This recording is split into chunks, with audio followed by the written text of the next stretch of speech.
About Justin Fields yesterday and what I said on Pat McAfee shows. This is former NFL quarterback and current ESPN analyst Dan Orlovsky. There's no issue because, I know what I do on the field. His comments directed at Ohio State quarterback and current NFL draftee Justin Fields, who has a promising future ahead of him. I have heard that he is a last guy in, first guy out type of quarterback, like not the maniacal work ethic. Now, some may not have caught what Orlovsky said. They may think it's harmless. I've even heard it compared to Justin Herbert, where it was like, dude, when Justin Herbert showed up, it was like a psychopath when it came to working to get ready for the draft or even at school. Like, give me more. I want to work nonstop.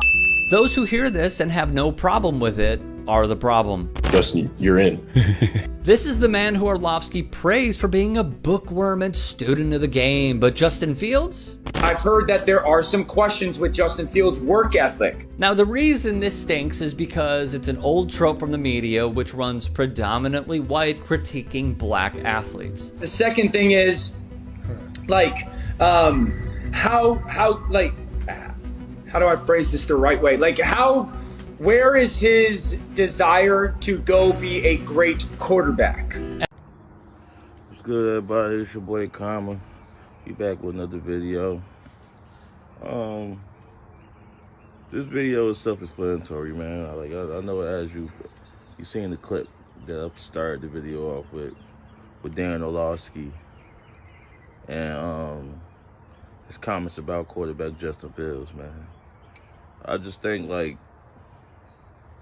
I'm glad I see videos like this come out. At the end of the day, when will it stop, man? When will it stop? Every black quarterback that's coming out, we even seen, I'm just going recent history, from Deshaun Watson to Pat Mahomes. Both of these guys should arguably been number 1 and 2 picks in both of these drafts, hands down. But they get pushed down because we always got the stigma on black quarterbacks of why, 10 reasons why they should be pushed down.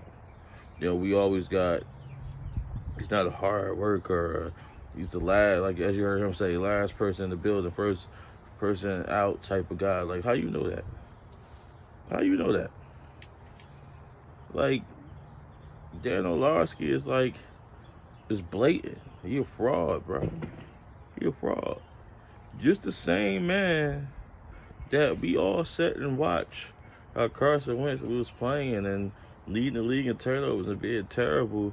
He's the same one that kept pumping and pumping and pumping even to this day. No, he's going to have an MVP season. They're going to the AFC Championship game and they're doing this because Carson Wentz is this. His talent is still top 2, top 3. You will go through the depths of anything to defend any white quarterback. You will go to the depths of anywhere to defend someone like Zach Wilson. I'm not saying Zach Wilson ain't gonna be good, but now he's Patrick Mahomes, right? Now Justin Herbert was such a student of the game, and he's first one in, last one out. When you just seen the snippet of the interview where he said, it just said, Justin, you win. They had question marks about that pick themselves. So it's I don't get it, man. This stuff is self-explanatory. You can't be a fraud like this because you the same guy. You're the same guy that down talk Dak Prescott every chance he get. He's a good player. He's not great yet, but Carson Wentz is the top 3 talents you ever seen, and it's time that somebody does something about it because it's blatant. That whole video broke down when they went down and they did research and they did extensive words that they use when they break down black quarterback versus white quarterbacks, and there's always talk about the physical attributes and they never talk about his IQ or he's not a hard worker and things like that. I just think it's when we call it what it is, when racism like that is blatant in certain positions in football, you just gotta call a spade, man. I think it's corny. Like a guy that's Justin Fields, who was probably the sole reason that Ohio State was relevant the last couple of years.